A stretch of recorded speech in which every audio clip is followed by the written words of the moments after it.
And you can see that Baga is concentrating more on this aspect of the road. So this is just a thing of the moment for some time.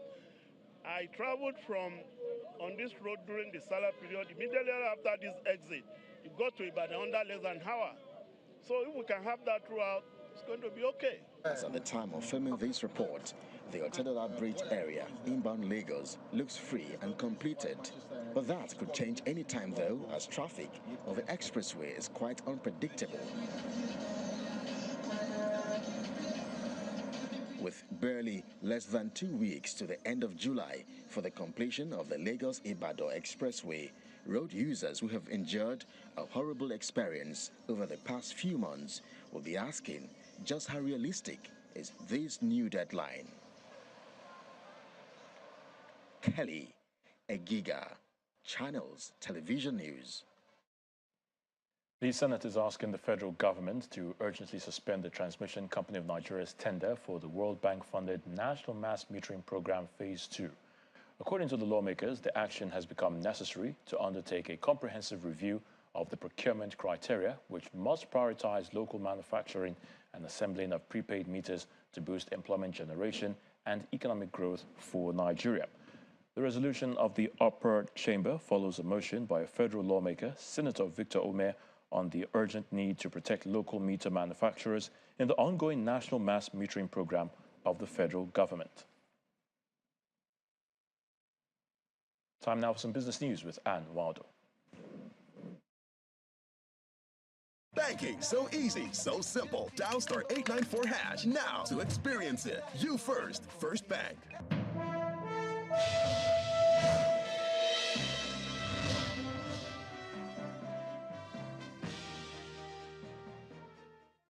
Thank you, Ayotunde. Hello and welcome to Business News. The Federal Inland Revenue Service says it raked in a tax revenue of 5.5 trillion naira between January and June this year. The executive chairman of the FIRS, Mohammed Nami, who made this disclosure while presenting the 2023 to 2024 tax revenue outlook to the National Economic Council at its meeting in Abuja, says this represents the highest tax revenue collection ever recorded by the service in any first 6 months of a fiscal year. Highlights of the tax generation report shows that the FIRS surpassed its target for the first half of this year, collecting over 100% of its intended goal of 5.3 trillion naira. A further breakdown of the figure also indicates the tax revenue from the oil sector stood at 2.03 trillion naira, while non-oil sector collection amounted to 3.76 trillion naira. The Federation Account Allocation Committee, FAC, has shared a total sum of 907.05 billion naira as a Federation account revenue for the month of June to the federal, state, and local government councils. From 301.5 billion distributable statutory revenue, the federal government received 146.7 billion naira, state governments received 74.4 billion naira, while local government councils also got 57.3 billion naira, while the sum of 23.0 billion naira was shared to relevant states as 13% derivation revenue. At the same time, the FAC also says its gross statutory revenue of 1.15 trillion naira was received for the month of June. The Federal Competition and Consumer Protection Commission of Nigeria has delisted 2 digital money lenders in a bid to protect consumers and maintain a regulated financial ecosystem. In a statement released today, the Executive Vice Chairman and Chief Executive Officer of FCCPC, Babatunde Rukera, mentioned the 2 companies, Sycamore Integrated Solutions Limited and Orange Loan and Purple Credit Limited. He explains that the Commission took decisive action on behalf of the Joint Regulatory and Enforcement Task Force actions against both companies for their alleged involvement in fraudulent practices.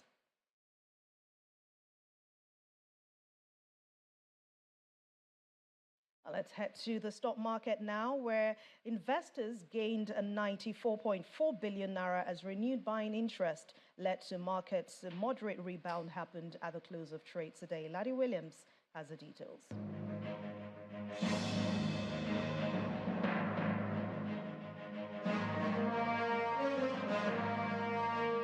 Hello and welcome to the Stock Market Report. And we're back in the green again from yesterday's blip. Marginal loss, almost unchanged Now we're back in the green. And if you look at the all-share index now, we see it's not a bad move, 0.27%, almost back to the 64K level. Maybe by tomorrow we're back there. Market cap, 34.81 trillion. Let's look at the Guinness counter. Now we see UPL there topping the counter, 10%, 2 naira 42 kobo. And we see Unicel there, 3 naira 20 kobo, up 9.97%. Academy Press on the top Guinness counter there, 9.95. Big gains we're seeing. Let's flip over to the losers counter now. Yeah, so we see Cortville, FTN Cocoa Processors, 1 naira 87 kobo, down 9.66% there. After an incredible first half in 2023, they give about 700%. So we're seeing some profit taking and happening with FTN Cocoa Processors there. 1 naira 87 kobo, down 9.66%. So as it stands, it's 3 days green, 1 day minor pullback. Let's see what happens in the final trading session tomorrow. So that's how your money performed today. I'm Ladi Williams. It's back to you, Anne. Thank you, Ladi. Well, we hope the color is green tomorrow, but fingers crossed. Now let's find out how other major markets around the world closed today.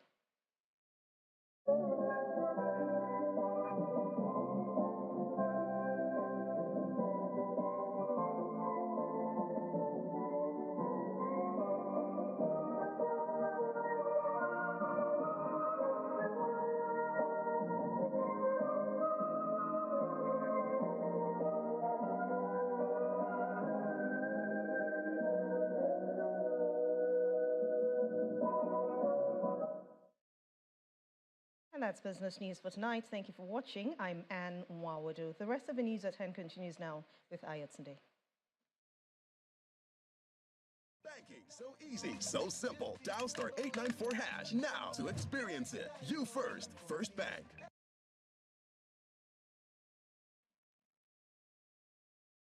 Many thanks, Anne. Russian Foreign Ministry has imposed tight travel restrictions on British diplomats in its country. The bureaucratic demands require envoys to give 5 working days' notice of any plans to travel beyond a 120-kilometer, that's a 75-mile radius. Here's Simon Pusey with other international stories in Around the World in 5. Good evening and welcome to the channel's studios here in London with your international news around the world in 5. New Zealand is in mourning after a shooting in Auckland left 2 people dead hours before the city opened the FIFA Women's World Cup. 6 other people, including police officers, were injured, and the gunman is also dead after the incident on a construction site in the central business district. The tournament will still go ahead as planned. Prime Minister Chris Hipkins said the attack was not being seen as an act of terrorism. This morning at 7:23 a.m, a witness called police to report a man with a gun shooting in central Auckland at a building on Lower Queen Street. At 7:34 a.m, police arrived on the scene and the Armed Defenders Squad arrived there 4 minutes later. It's with deep sorrow that I can confirm that 2 people have been killed. At this stage, I'm aware that 6 others have been injured, including police. They've been taken to Auckland Hospital. Police have also confirmed that the shooter is also dead. The assessment from officials is that there is no national security risk. The US says North Korea is not responding to attempts to negotiate the release of a US soldier who fled over its heavily armed border. Private Travis King crossed the demilitarized zone, dividing North and South Korea on Tuesday. There has been no word from the North on Private King's whereabouts or his condition. I just want my son back. I just want my son back. In Wisconsin, King's family spoke to the media for the first time. And pray that he comes back. We understand the gravity of the situation. It's a very massive and unfortunate thing. However, at this moment, we just ask that y'all kind of like respect our privacy, because this isn't, my mom's lost a son before, which is, you know, so this is weighing very heavily on her. South African authorities are concerned about a second suspected gas explosion in Johannesburg's business district, after 1 person died and 48 were injured in a large blast on Wednesday. Videos show a main road split wide open from the force of the explosion, with several vehicles blown onto their side. Officials have pleaded with the public to stay clear of the area. It is unclear what led to the explosion, but officials suspect an underground gas pipe is responsible. Wheat prices have risen sharply on global markets after Russia said it would treat ships heading to Ukrainian ports as potential military targets. Moscow pulled out of a UN deal on Monday that ensured safe passage for grain shipments crossing the Black Sea. For the past 3 nights, Russia has bombarded Ukraine's grain facilities in Odessa and other cities. Moscow also warned that from Thursday, any ships going there would be seen as siding with the Kyiv regime.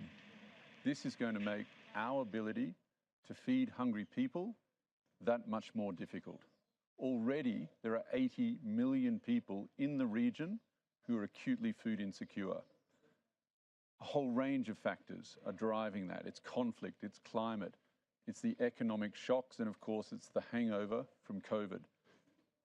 This suspension of the initiative will just exacerbate what is already a terrible situation. The head of the Wagner mercenary group, Yevgeny Prigozhin, says they will continue to fight in African countries where they are already present. Ever since Mr. Prigozhin mounted a failed mutiny in Russia last month and was banished to Belarus, there have been questions over Wagner's future. It comes as the Belarusian Defense Ministry said mercenaries from the group had started to train Belarusian special forces at a military range just a few miles from the border with NATO member Poland. And German authorities are searching for what they believe is a wild lioness that was reportedly spotted in the southwestern outskirts of Berlin. Authorities were first alerted to the animal's presence after several people, including a police officer, saw it chasing a boar. Residents are being told to stay indoors until the animal is found. And that's your international news around the world in 5. Now back to the channel's studios in Lagos.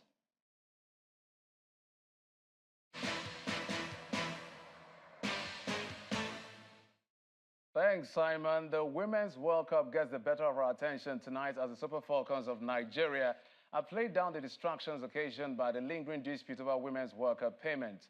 Coach round the world drum and forward Tony Payne said they are focused on the opening group game against Olympic champions Canada, which kicks off at 3:30 a.m. on Friday morning, just a few hours from now, at the Melbourne Rectangular Stadium. Let me just add this, and maybe it'll save us some time with other questions moving forward, and I hope you guys can appreciate this. But I think right now, all of our focus has been on Canada, and the team has kind of come together and made that decision to make this our focus and not be distracted. And me personally, I've said the things I've said, but when we're here, we're focused, you know, on Canada. So at this point, I don't want to get into that. Like it's all about the football now. Yeah, obviously, when you know, the issue of payment and equal pay in general for women's football comes to the surface, it can be difficult to focus at times. But as a team. Anna Wilkinson broke the jinx by scoring the only goal as co-host New Zealand recorded a historic 1-0 victory over Norway in the opening game of the Women's World Cup. It was the country's first win at the World Cup and came in front of more than 42,000 spectators in Auckland, the biggest crowd in the country's football history, having failed to do so in 15 previous matches across 5 appearances at the tournament. It was also a winning start for co-host Australia with a nervy 1-0 victory over first-timers Ireland in front of a pulsating 75,000-strong Sydney crowd. Standing skipper Steph Catley calmly slotted home a penalty in the 52nd minute in the only goal of an encounter that sprung to life in the second half. And back home, the Nigerian Football Federation has constituted the board of the Nigeria Premier League Football League, with the former head of the Interim Management Committee, Gbenga Legbeye, as chairman. The Nigeria Football Federation has also confirmed David Sinowumi as the chief operating officer of the league body. Other members are Nasiru Saidu, Wabeni Ogun, Daniel Amokachi, amongst others, who will be there for the next 2 years. And that's it on Sports. Ayotunde, back to you.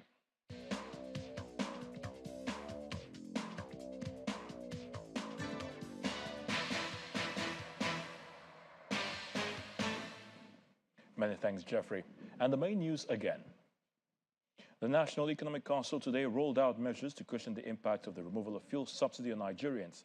Briefing State House correspondents after the NEC meeting in Abuja, Anambra State Governor, Professor Chukwuma Soludo, said the cash transfers will be done via state social registers subject to state peculiarities. And governors of the All Progressives Congress have pledged to make judicious use of the funds accruing from the removal of fuel subsidy for the benefit of citizens. That's the news at 10 tonight. Many thanks for watching. I'm Ayo Tunde Balogun. Do have a good night.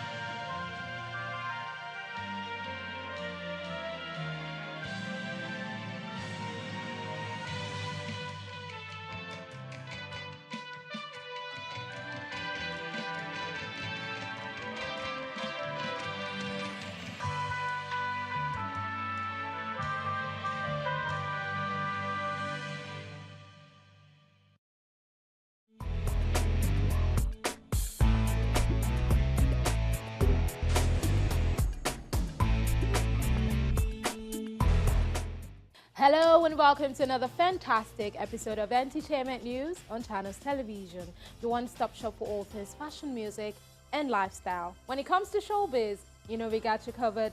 I am Ewalua Ogunbodede. Thank you so much for joining us on the program today. Warner Boys London Stadium concert to be broadcasted in over 165 countries, plus spotlighting rising Nigerian singer Lindiwe Edet, popularly known as Ineo Lindy. Details and more still to come on today's program, so stick around.